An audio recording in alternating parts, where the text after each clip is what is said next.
Hola, buenos días. Mi nombre es Edgar Mauricio Fernández, estudiante del programa de Ingeniería Industrial para la Universidad Abierta y a Distancia. Voy a relacionar por aquí mi cédula para que sea observada. Y bueno, ahora lo que vamos a proceder a hacer es dar solución a la actividad de la tarea de física con respecto a la segunda ley de Newton en el simulador de Colorado de fuerza y movimiento.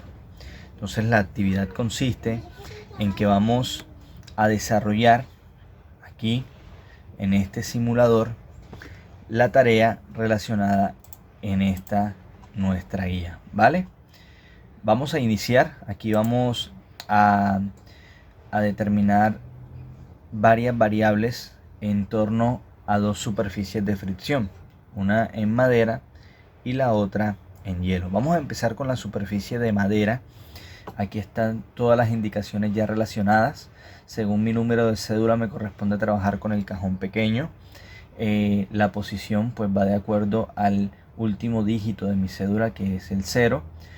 Los muros estarán relacionados con unos muelles o resortes, que es este que está aquí. Vamos a tener la fuerza neta relacionada, la fricción, en este caso va a ser la superficie de madera, y aquí están las diferentes variables que vamos a evaluar. ¿Listo? Está la fuerza aplicada, la aceleración, la velocidad y la posición. Bueno, estando todo listo, vamos a dar play aquí en el simulador para evaluar el comportamiento, ¿vale? Damos play.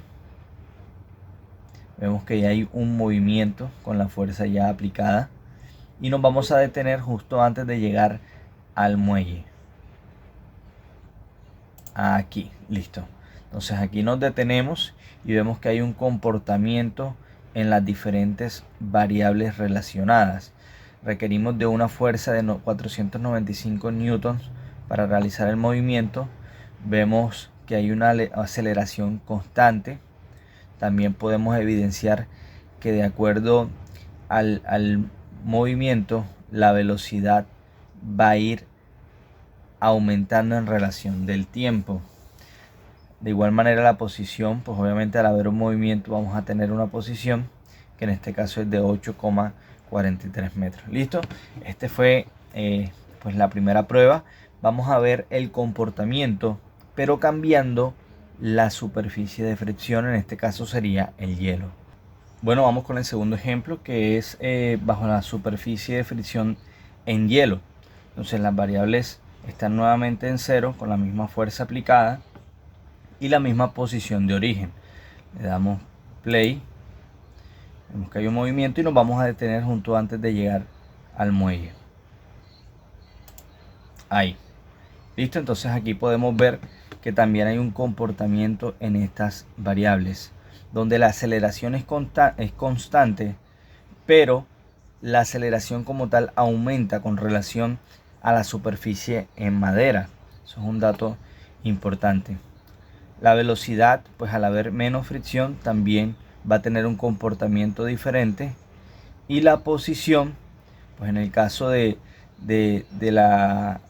los metros recorridos, pues allí está en 8,30 metros.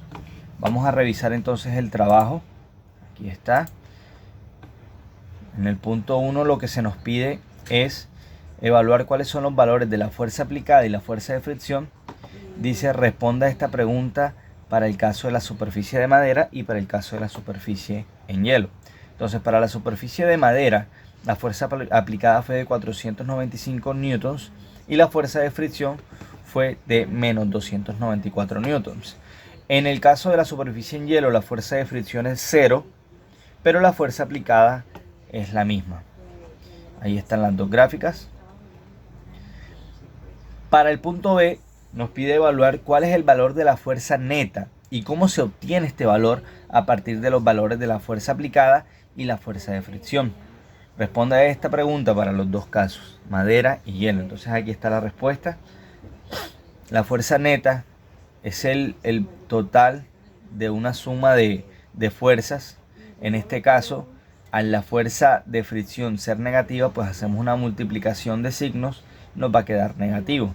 Entonces la fuerza neta es el total de el valor de fuerza aplicada menos el valor de fuerza de fricción.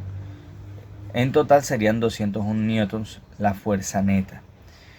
En el caso de la superficie de hielo, como la fuerza de fricción es 0, el valor de la fuerza neta sería el mismo valor de la fuerza aplicada. En el punto C nos pide evaluar cuál es la distancia recorrida y el tiempo utilizado para recorrer esa distancia. Listo, aquí están las dos imágenes. La distancia recorrida pues es a partir de que el punto inicial fue un punto 0. Entonces no va a variar. En este caso, para la superficie de madera, donde nos detuvimos un poco más allá, la distancia recorrida fue de 8,43 metros. En el caso de la superficie de hielo, como nos detuvimos un poco antes, pues la distancia recorrida fue de 8,30 metros. Lo que sí varía es el tiempo demorado para poder llegar pues a esa distancia. ¿Por qué? Porque aquí juega un papel muy importante la superficie de fricción.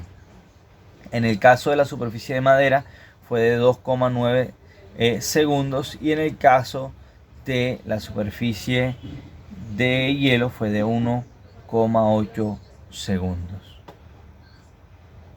Entonces aquí nos dice que la gráfica se obtuvo en la posición versus tiempo en las dos situaciones de superficie. Es una curva ascendente con pendiente positiva. En la superficie de hielo también es una parábola curva ascendente con pendiente positiva. Es una curva debido a que al aumentar la velocidad menor va a ser el tiempo para recorrer esa distancia determinada. Como en relación o en virtud del tiempo la velocidad va aumentando, de igual manera el tiempo requerido para alcanzar determinadas distancias va a ser menor. Entonces esto va a hacer que la curva o la recta sea una recta curva. Listo, el punto D nos dice que qué tipo de gráfica se obtuvo en la relación velocidad contra tiempo. La respuesta es la siguiente. Pues en la gráfica se obtiene una velocidad contra tiempo, es una línea recta de pendiente positiva para las dos situaciones, superficie de madera y superficie de hielo. Entonces la velocidad va aumentando con relación al tiempo, por eso es una pendiente recta positiva para las dos situaciones, tanto para la superficie de madera como para la superficie en hielo. Punto E, ¿cuál es el valor de la aceleración de objetos? ¿Qué tipo de gráfica se obtuvo en la relación de aceleración contra tiempo? ¿Y qué tipo de movimiento representa la gráfica de aceleración contra tiempo mostrada en el simulador? ¿Listo? Entonces el valor de la aceleración, pues aquí un ejemplo es la de la superficie de madera, es de 2,01 metros por segundo. Lo que sí tenemos que tener en cuenta, y nos podemos ir más arriba, es que la aceleración es una aceleración constante. Varía en relación a cada superficie. Es decir, en la superficie de hielo la aceleración va a ser mucho mayor, pero seguirá siendo una aceleración constante. Devolvámonos aquí. Entonces la gráfica de la aceleración contra el tiempo es una línea horizontal, una línea recta, por lo que denota una gráfica de un valor constante. Esto nos reitera que se trata de un movimiento uniformemente acelerado. ¿Listo? El valor de la superficie para las dos superficies es constante, pero de mayor magnitud para la superficie de hielo, que es lo que acabamos de explicar, que para la superficie de madera. ¿Listo? Muchísimas gracias.